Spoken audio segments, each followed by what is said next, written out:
Oi, gente, tudo bem?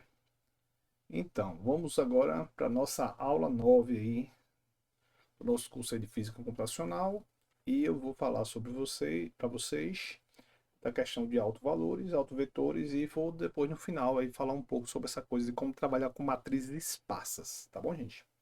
Então vamos lá. Bem, o problema de autovalores e autovetores é um problema de álgebra linear, certo? E ele tem inúmeras aplicações na física como um todo, e particularmente na mecânica quântica, né? Então vamos lá, vamos discutir mais ou menos o problema, né? Então assim, só recapitulando, né? Você tem uma lista de aplicações dessa coisa de alto valor e alto vetor em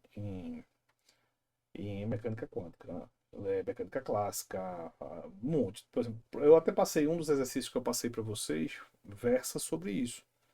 Você tem um sistema harmônico, né? Tipo uma massa-mola, um conjunto de massa-molas acopladas, e você vai escrever a chamada matriz de modos, né? Que eu até explico lá como é que se escreve. Aí chega na matriz 2 por 2 do exemplo lá. Então, os modos normais são os autovalores e autovetores lá daquela matriz, né? Então, isso é uma aplicação dessa parte de álgebra, né? Álgebra linear em física, né? A mecânica quântica são mais famosos, né? Porque como a mecânica quântica ela tem toda a descrição vetorial já de álgebra, né? Da álgebra de Dirac e tudo mais, aí essa coisa de calcular alto valor e alto vetor na mecânica quântica já tem todo um papel assim bem mais caracterizado, né? E a própria interpretação, né, dos postulados da mecânica quântica, os valores prováveis, as medidas, né, os observáveis, né? Mas, em linhas gerais, isso é um problema de álgebra linear, tá bom? E tem uma lista de aplicações interessantes aí, né? Então vamos começar a discutir problemas bem básicos, né? Relembrar, né? Então a ideia básica do problema de alto valor é esse aqui. Você quer ter uma dada matriz A, aí o alto vetor seria um dado vetor V, que se você multiplicar a matriz A por esse vetor V, o resultado é o mesmo vetor V multiplicado por um escalar. Então, quem satisfaz essa equação aqui, né? Você tem dois nomezinhos bonitos. Os vetores que satisfazem essa equação são chamados de autovetores e os escalares que satisfazem essa equação são chamados de alto valor. Então, para cada autovetor, você tem o seu alto valor. A mecânica quântica, isso é a famosa equação de Schrödinger, independente do tempo, né? Essa representação aqui. Né? Então, vamos pegar um exemplo básico aqui, né? Um probleminha simples aqui. Uma matriz dessa aqui é 2, 0, 0, 3, né? Só para a gente dar uma noção. Né? Então vamos pegar esse vetor aqui. Ó. Certo? Então pegar essa matriz, multiplica por esse vetor, o resultado é 2 que multiplica o mesmo vetor. Tá bom? Se você multiplica por esse cara aqui, vai dar a mesma coisa. Então nessa coisa aqui você tem a matriz A vezes um dado vetor, e o resultado é um número 2 multiplicado pelo mesmo vetor. Então logo, o 2 é um alto valor e esse vetor é um alto vetor. Compreendeu? Aí a matriz é 2 por 2, ela tem dois autovetores e dois autovalores. O outro autovetor é esse aqui, tá bom? Então esse é o problema que a gente tem que resolver, né? Quando você monta uma matriz P que tem como colunas os autovetores, essa matriz P ela serve para fazer essa propriedade aqui. Essa matriz P, que é uma matriz especial, que ela tem os seus autovetores nas colunas, essa matriz P ela permite que você escreva a matriz A numa forma diagonal, tá bom? Essa forma diagonal ela é bem especial, porque ela tem aqui os números na diagonal são os autovalores, tá bom? Então isso é uma coisa muito comum também na mecânica quântica, né? É chamada diagonalização de Hamiltoniano. Né? Então a gente precisa assim focar já, começar a focar já nas matrizes que nos interessam, certo? Então eu vou focar nas matrizes mais assim, com informações físicas mais, digamos assim, palpáveis, né? Já focando aí na mecânica quântica, tá, gente? Que são as matrizes reais simétricas, tá? Em geral, a matriz cujo o transposto, o conjugado dela é igual a ela mesma, tá bom? Então essas matrizes elas são bem interessantes. Claro que existe física também em outras classes de matrizes, tá? Por exemplo, matrizes não hermitianas, né? Tem física também guardadinha lá. Mas eu vou focar hoje aqui mais nessas matrizes mais tradicionais, assim, mais, digamos, mais assim, mais frequentes. Beleza? Então tem várias propriedades, né? Tem os teoremas lá da álgebra, o teorema espectral, né? Os autovalores são reais, né? Os autovetores são ortogonais, né? Então toda aquela aquele conhecimento que a gente aprendeu lá em álgebra está valendo aqui para essas matrizes, tá bom? Certo? Então, como a gente resolver? Vamos lá, vamos logo direto para uma aplicação. Mostrar, por exemplo, uma dada matriz, certo? E eu vou mostrar para vocês aqui. Cadê aqui? Pronto. Uma matriz real simétrica. Então, ó, por exemplo, aqui, né? Chamo NUMP. Aí eu defino a matriz aqui. Ó. A matriz era uma matriz bem simples, mas né, simétrica. Ó. 2, 1 aqui e aqui é 2, 1 aqui. Tá vendo? Então, como é que eu diagonalizo isso aqui? Você pode usar uma função bem tradicional que tem aqui dentro, coisa que é essa daqui, ó. É linag.8. Então você pega toda a matriz A, bota como sendo né, o argumento aqui dessa função, que é np.linalg.8, certo? Que é uma função bem famosa do NumPy, e ela já vai encontrar os autovalores e autovetores aqui, beleza? Daqui a pouco vou explicar alguns detalhes aí dessa rotina, tá? Então vamos primeiro rodar para a gente poder entender aí a diferença entre essa rotina aí bem, digamos, bem força bruta para rotinas um pouquinho mais eficientes, tá bom? Então, observe o que ela escreveu, né? Ó, observe, ó, vamos voltar aqui para o nosso programinha, né? Cadê? É uma matriz 3 por 3, tá vendo? Então, se ela é 3 por 3, ela vai ter 3 autovetores e 3 autovalores, tá bom? Aí ela achou todos, ó. Observe aqui no programa. Aqui ele acha e aqui ele escreve. Tá vendo? Aí aqui tá. Aqui tá os autovalores e aqui tá os autovetores. As colunas são os autovetores, tá bom? Aí você vai dizer, pô, velho, mas e aí? Então é fácil, né? Um programinha bem simples aí, define a matriz, chama ela aqui e acabou-se, né? Pronto, é fácil? Será mesmo que é fácil? Será que é tão simples assim? Um script de 10 linhas, né? Sim e não. Lá no exercício que eu passei para vocês, que a gente tem lá para encontrar os modos normais do problema harmônico, que a matriz é 2 por 2 e a matriz está escrita lá, é só você pegar a matriz que está escrita lá, colocar nesse programinha aqui e pronto.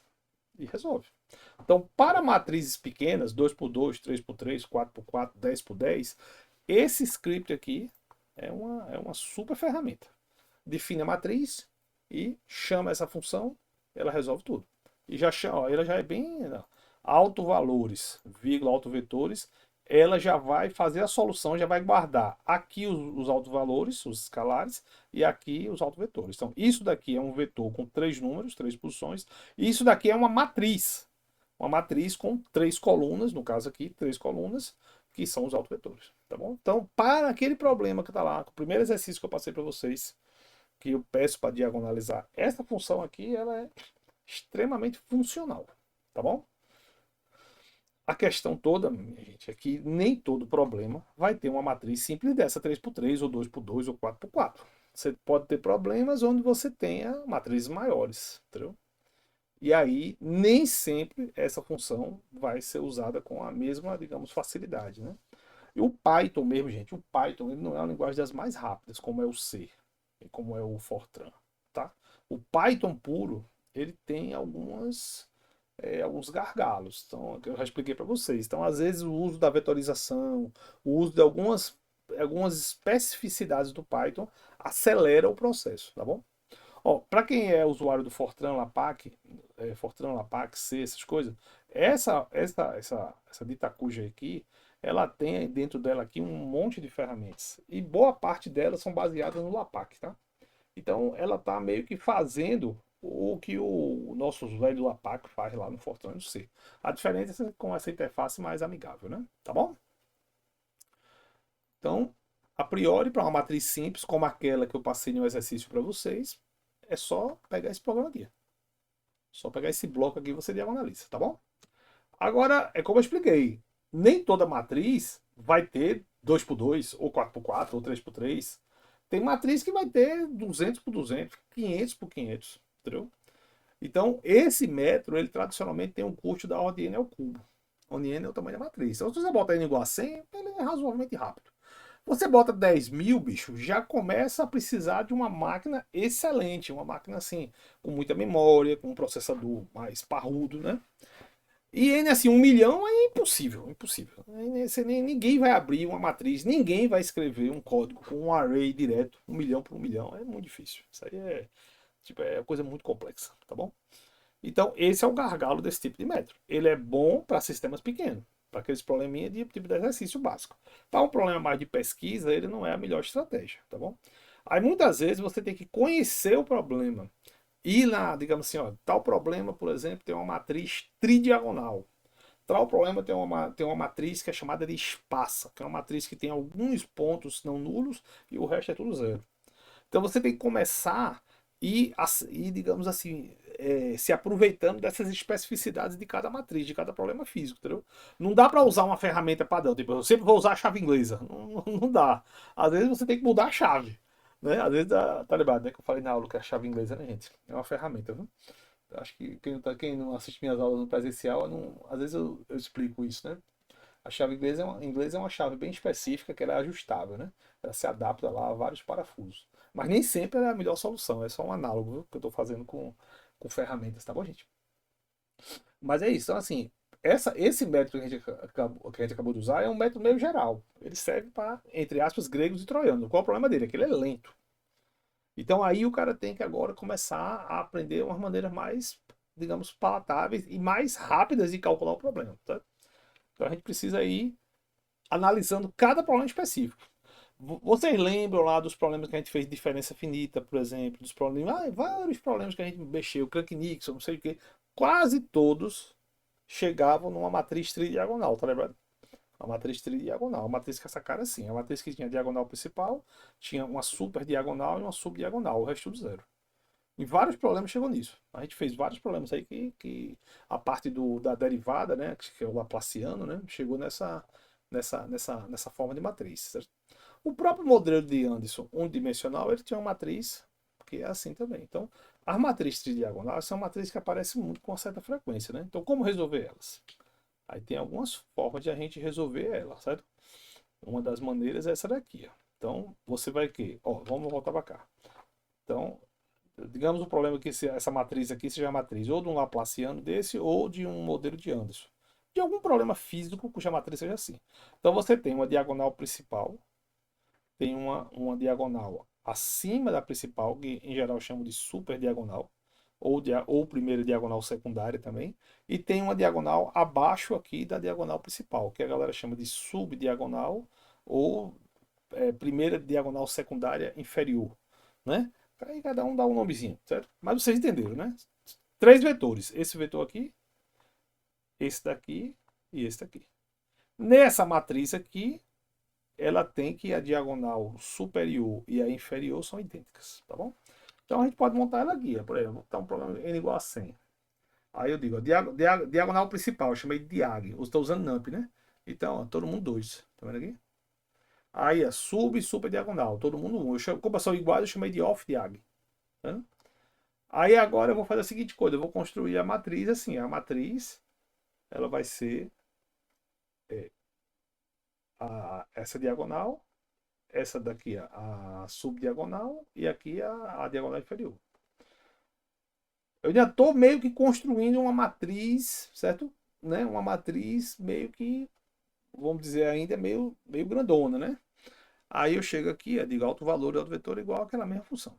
A parte da diagonalização não muda nada. Tá vendo?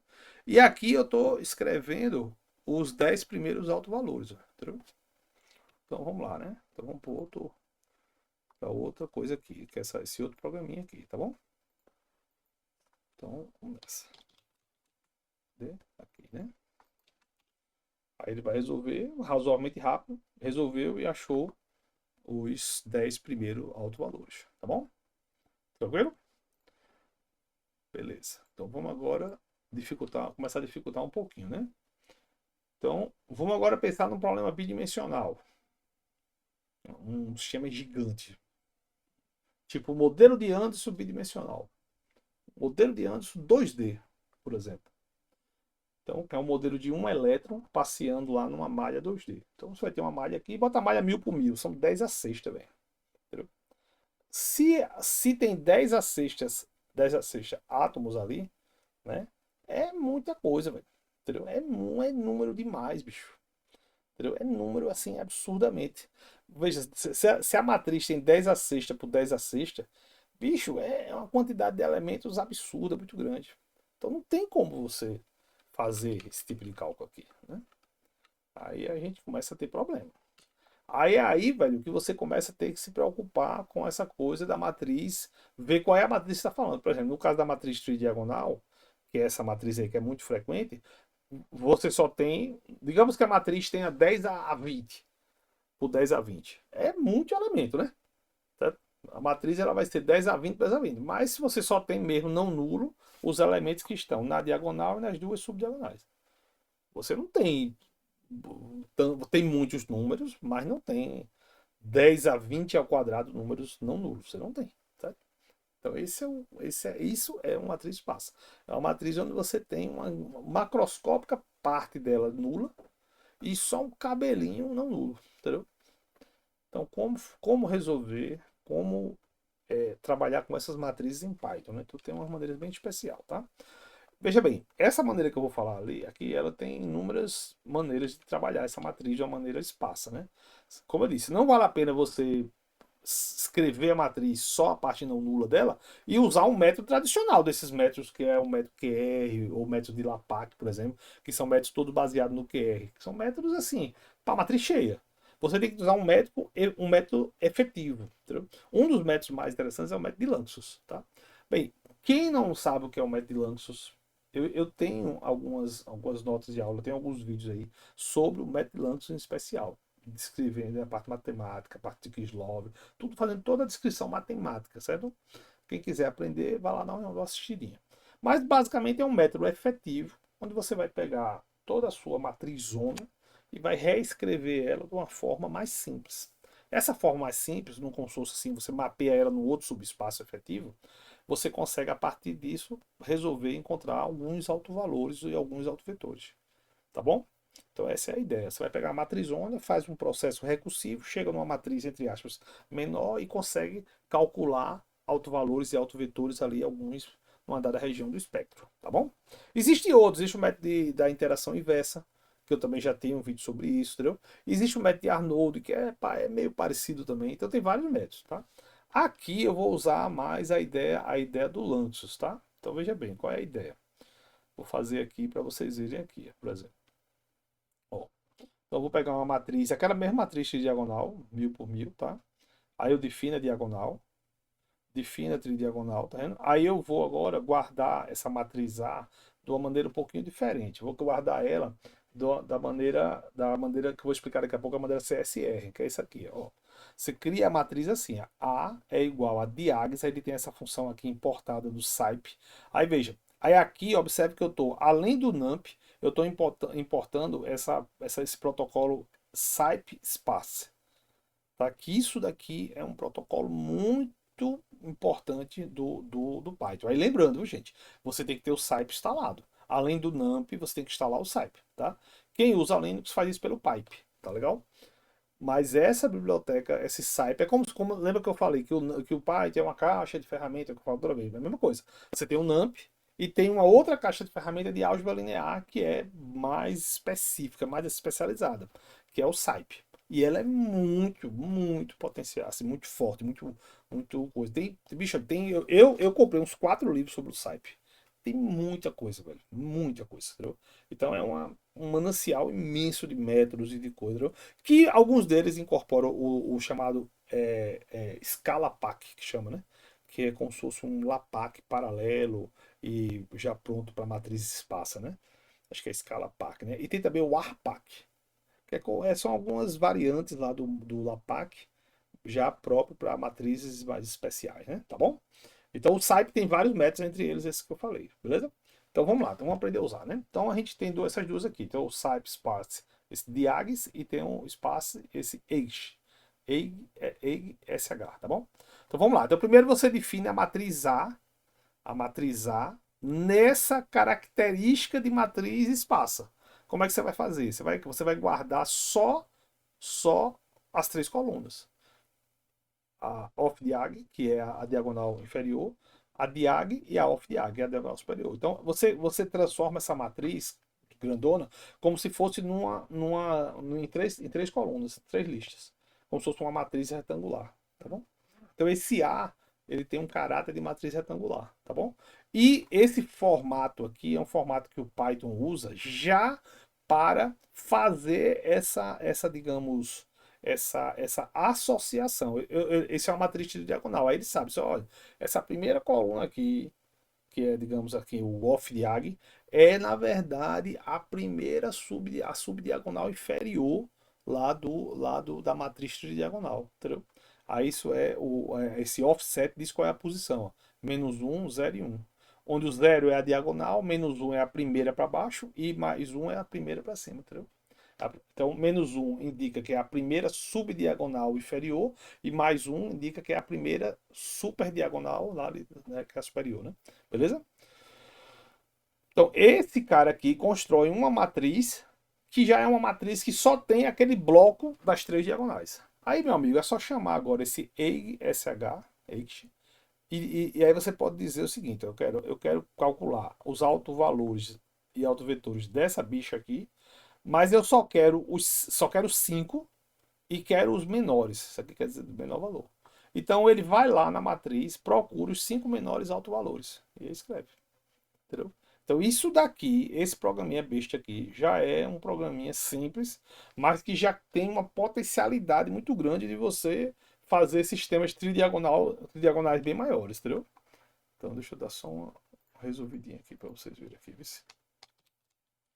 Cadê Jesus? Aqui, tópico 3. Exemplo, tridiagonal, espaça, né? Entendeu? Então aí já é a matriz 1000 por 1000, aí ele vai calcular, né? Demora aí um pouquinho, porque ele está calculando mais, já é mais ligeiro, já é uma matriz maior, né? Como eu disse, o Python, ele não é das coisas mais rápidas, não, vai estar demorando demais. Está demorando demais. Porque eu fiz uma coisa errada no código. Não, tá certo. Pronto. Mas acho que demorou muito. Talvez já porque eu tô rodando um negócio desse computador, gente. Desculpa. Foi mal, tem um programa rodando nesse computador. Foi mal, gente. Perdão. Beleza, rodou aqui, tá vendo? E encontrou os 5 menores valores, né? Tá bom? Beleza? E aí, pra gente finalizar, vamos agora para um outro exemplozinho. Que agora, né, como eu disse, esse cara aqui, em especial, ele usa o método de Lanczos, tá? Agora, vamos para um outro caso agora de uma matriz um pouquinho mais complexa, que é a matriz do modelo de Anderson bidimensional, tá? Então, aí, ó, o modelo de Anderson é esse aqui, tá, gente? Beleza? Veja, aí você pode dizer, mas o que danado é isso, né? Bem, no final das contas, pense que você tem uma tela, bidimensional, tá? Uma rede bidimensional regular, e você tem um elétron ali, entre aspas, pulando de sítio em sítio. Então ele tem uma energia diagonal, que é como se fosse a energia de ligação em cada sítio. O sítio representa um orbital atômico. E tem uma energia cinética. Tá bom? Grosso modo é isso, beleza? Então veja bem, se você tem uma rede que é 30 por 30, já vai ser 900. Né? Então já é uma matriz grande. Né? Você bota aqui 100 por 100, aí, meu amigo, já é um negócio gigantesco. Imagina se você botar uma rede 1000 por 1000, né? Então são números muito grandes, sabe? Então, veja bem, eu dou só um exemplo. Digamos que essa aqui seja o meu sistema 3x3, tá? Só para você ter uma ideia, né? Então, aqui é o átomo que está na posição da extrema esquerda. Aqui é da esquerda, da direita inferior. Aqui é da esquerda superior e aqui da esquerda, da direita superior, tá vendo? Então, o elétron, ele tá por aqui. Ele pula para cá, pula para cá. Ele não pode pular daqui para o 4, mas ele pode pular só para os primeiros vizinhos, que é direita ou esquerda. Ou, desculpa, ou direita, ou superior, ou inferior, compreendeu? Mesma coisa, o 1 aqui, quem são os vizinhos dele? Direita, esquerda e superior. O 4, quem são os vizinhos dele? O 4 tem meio mundo de vizinho. Direita, esquerda, superior e inferior, compreendeu? Então, esse é o modelo de Anderson, grosso modo é isso. A matriz hamiltoniana que representa esse sistema é essa daqui. Se você olhar, a matriz cheia de zero. Aqui. Olha, essa linha aqui, ela tem 1, 2, 3 aqui. Essa daqui, 1, 2. A linha que mais tem 5. 1, 2. Não, então não tem 3, né? Não, aqui, a linha que mais tem 5 aqui, que é essa linha aqui. 1, 2, 3, 4, 5. Tá vendo? Tá vendo? A linha que mais tem 5. E tem uma linha, essa aqui tem 1, 2, 3, 4. Tá vendo? Então tem uma linha que só tem 3 e tem uma linha que tem 5, né? Então, no final das contas, velho, você tem um bocado de zero e quase nada de número, entendeu? E isso dá para você escrever dessa forma, seguindo essa regrazinha de ou vai para a direita, ou vai para a esquerda, ou vai para a parte superior, ou vai para a parte inferior, entendeu? Então, a gente vai fazer isso, a gente vai construir, né, construir um programa para resolver esse problema aqui e diagonalizar ele, tá bom? Então, como eu estava falando, né, você tem poucos números aí. Cada número desse aqui, você tem pouca, raramente você tem 5 aqui. Digamos que se cada linha dessa você tiver 5, digamos que eu tenha 5 aqui, 5 aqui, 5 aqui, 5 aqui, você vai ter o quê? Você vai ter 5n, da ordem 5n só. Então, são poucos números que você tem. A matriz toda, bicho, a matriz toda tem n ao quadrado termos. Compreendeu? N ao quadrado termos, né? Compreendeu? Veja, a matriz ela tem 9 por 9, são 81 termos aqui dentro. Mas você não tem 81 termos importantes, você tem poucos, você tem o quê? Para cada linha dessa aqui, você tem no máximo 5. Então você tem o quê? Você tem aqui, ó, 9 vezes 5, 45. Já é da metade, né? Entendeu? Então você tem bem menos termos, compreendeu? Bem menos. Então, isso tudo a gente tem que contabilizar para montar a matriz, esquecendo esses termos nulos e só ficando com os termos não nulos. Entendeu? Então, isso vai ajudar bastante para a gente entender como é que a gente monta a matriz. Tá vendo? Então, vamos lá, né? Então, qual é a ideia, né? A matriz, essa matriz aqui, ela não vai ser escrita como uma matriz quadrada. Ela vai ser como uma matriz que o pai chama de Lie, certo? Esse Lie é uma coisa chamada lista de listas. Então, qual é o esquema? Você vai chegar lá e vai dizer, ó, o elemento, por exemplo, que está na posição, supomos, na posição 1, 2 da minha matriz, ele é menos t. Aí você guarda lá. O Python ele vai criar como se fosse um indexador para dizer, olha, o elemento tal, o elemento 1, o elemento aqui, ó, 1, 2, ele é menos t. Aí eu guardo lá. Esse elemento é a posição 1, por exemplo, da minha matriz de listas. Se eu não definir que o número 1, 3 é 0, se eu não definir, ele entende que é 0 e nem guarda ele. Ele diz, olha, o que ele não definir, eu não guardo. Só vou guardar o que ele definir. Entendeu? Eu só vou listar o que ele definir. Eu não vou listar o que ele não definir. Não é interessante para mim. Eu só vou listar aqueles caras que realmente eu listei. Eu só vou guardar aqueles que eu listei. Os que eu não listei, eu digo, é tudo zero. Entendeu? Então o Lio acaba fazendo isso. Depois que o Lio que você define guarda todos os termos não nulos desse cara, aí você tem que pegar isso aí e ele guarda o número e cria uma outra matriz, uma outra estratégia para guardar a indexação. Dizer, olha, o elemento tal da minha matriz Lio é o elemento 1, 2. O elemento tal da minha matriz Lio, da minha lista Lio, é o elemento 3, 4, um exemplo, entendeu? Então ele faz essa associação para você, beleza? Aí você depois precisa fazer uma transformação desse padrão Lio para o CSR. Então é feito com esse comando aqui. Ó. O CSR é mais ou menos a mesma coisa do Lio, parecido, sendo que ele é um pouquinho mais agradável, certo? Ele, só para explicando aqui, né? Digamos que essa é a sua matriz. Essa matriz é uma matriz com 12 números, né? 3 e 4. Só vai ser guardado esses números aqui. Só esses caras. Só esses caras vão ser guardados. Vai ser guardado o 1, o 5, o 2 e o 3. E vai ser guardado lá no juízo, entre aspas, do Python, um outro algoritmo que guarda o que é esse número 1 aqui. Esse número 1 é o elemento 1. Esse número 5 é o elemento 1, 4. Esse número 2 é o elemento 2, 3. E esse número 3 é o elemento 3, 1. Entendeu? E é guardado dessa forma, já pronto para fazer essa multiplicação aqui. Então, quando você faz essa conversão aqui, essa matriz H, ela, além de ser guardada assim, ela está pronta para multiplicar por um outro vetor. O Lio não multiplica por vetor, o Lio só guarda, tá bom? Beleza? Aí depois disso, meu amigo, é só botar o código. Aí vamos pro código, para vocês verem como é que é bonitinho. Eu vou botar um código com uma desordem fraca. Então vamos lá, o sistema 30 por 30, tá?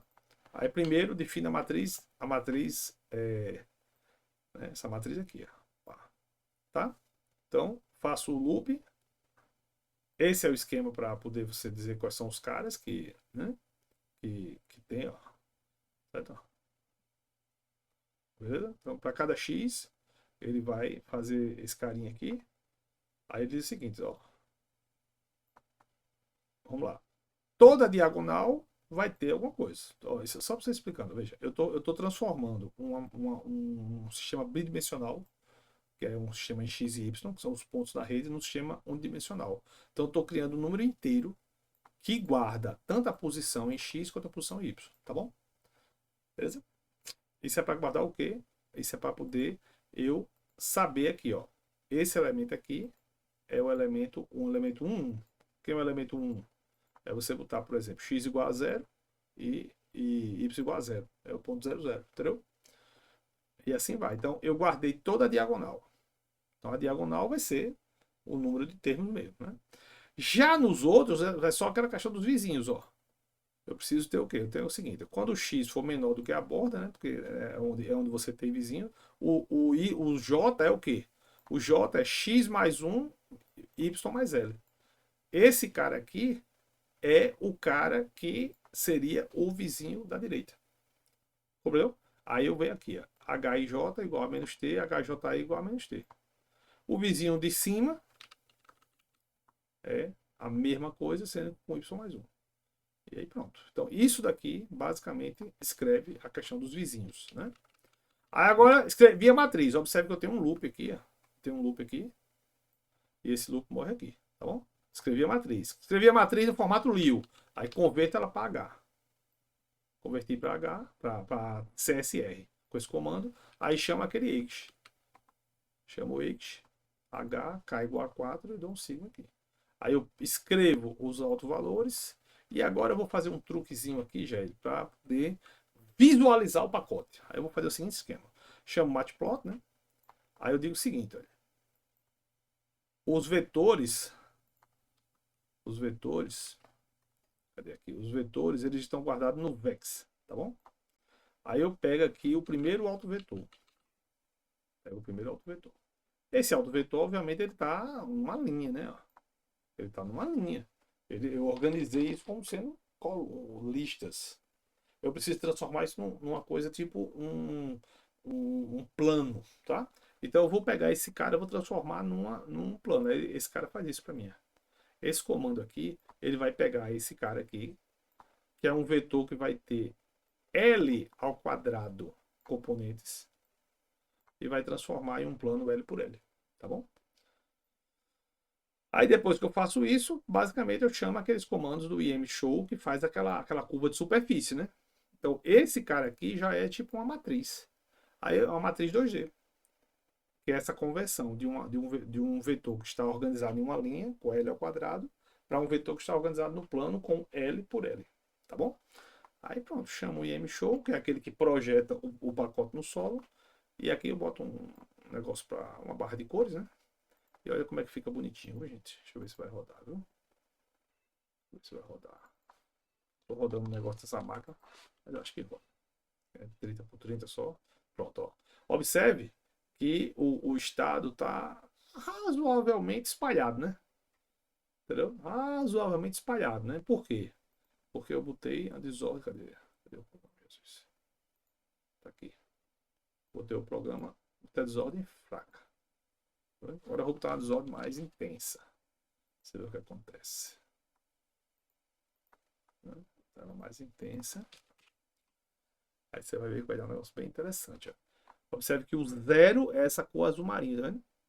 E as cores com azul mais clarinho ou amarelo é onde você tem a função de onda tem os valores do autovetor mais intenso, tá bom?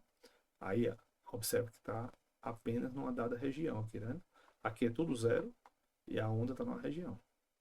Tá vendo aqui? O pacote está localizado só nessa região aqui. Cobriu? Ficou claro aí? Mas se você quiser pegar outros, cara, deixa eu ver se eu consigo. Em vez de pegar o 0, pegar o 1, por exemplo, aqui, né? Tá?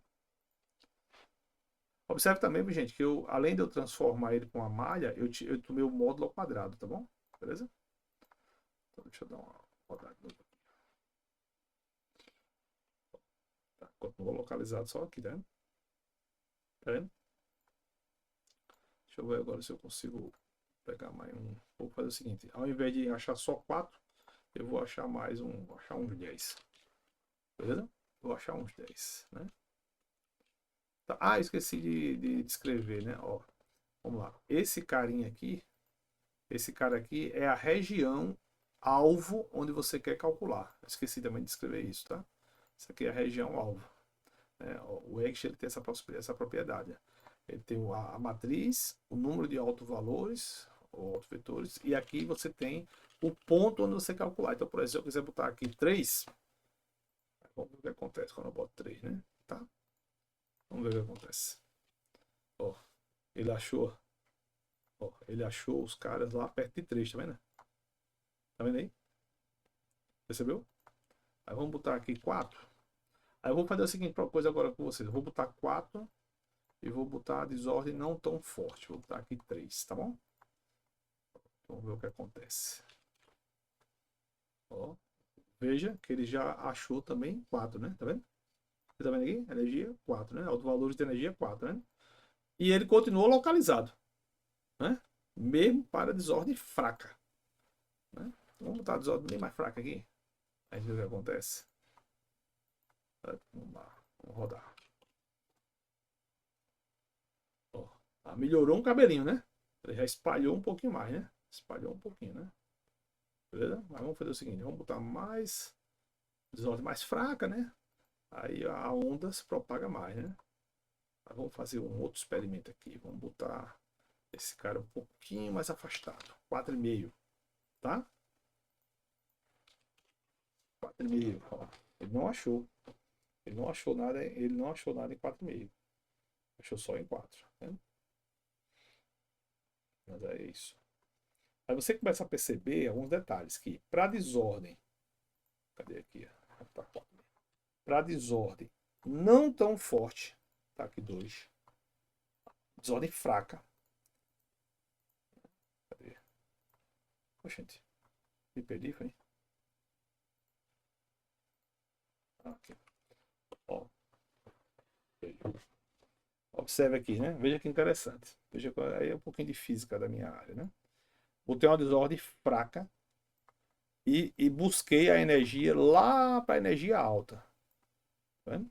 E o estado, que é o que a gente encontrou, ficou bem localizado em algumas regiões. Isso é a chamada localização de Anderson, tá? Tá vendo aqui? Ficou um cocôzinho de nada aqui, né? Já quando eu coloco a energia zero desse programa aqui e mantenho a desordem fraca, aí eu vou lá diagonalizar. O que acontece? O bicho espalha, né? Espalha tudo que é canto, né? Fica mais espalhado. Não é estendido, mas fica mais espalhadozinho, né? Tá vendo? Com as coresinhas mais, né? Isso é um fenômeno bem interessante, né? Tradicionalmente, quando você tem a energia próximo do centro da banda, você tem comprimento de onda maior. Aí, comprimento de onda maior, ele não vai difratar em regiões de desordem fraca, né? Ele acaba tendo um alagamentozinho maior. Já regiões de energia alta, 3, 4, lá no sistema da banda, tradicionalmente você vai ter comprimento de onda menor, né? Aí ele vai difratar mesmo e vai espalhar mesmo em regiões que tem desordem intermediária ou fraca, como essa que a gente colocou. É por isso que o bicho fica mais localizadozinho. Compreendeu? É isso, gente. Então, espero que tenha ficado claro aí, certo? Os métodos de matrizes esparsas, de fato, são mais complicados, mas não são tão difíceis de usar em Python, né? Eu já fiz, viu, gente, um método desse em C. Eu tenho os códigos, inclusive. Já usei, inclusive, em vários problemas meus. Tem até um artigo publicado agora em 2025, com um aluno do meu doutorado, né? A gente faz o método da potência inversa, deslocado, para calcular uma matriz dessas grandes. E num problema de matriz esparsa que eu fiz com o tempo que eu passei na Rural, com o pessoal da Rural, eu também usei um método parecido com o Anxos para calcular uma diagonalização de uma matriz grandona também, assim, entendeu? Mas eu fiz em C na época, não fiz em Python, não. Eu já estava mais ou menos sabendo como é que fazia, mas como eu já tinha os programas meio prontos em C, aí eu usei os programas em C, né? Mas eu já estava pegando a manha do Python, mas acabei usando os programas que eu já tinha, né? Que eu já tinha feito no passado. Tá bom, gente? É isso, viu? Espero ter ficado claro, viu? Um abraço para vocês aí, tudo de bom.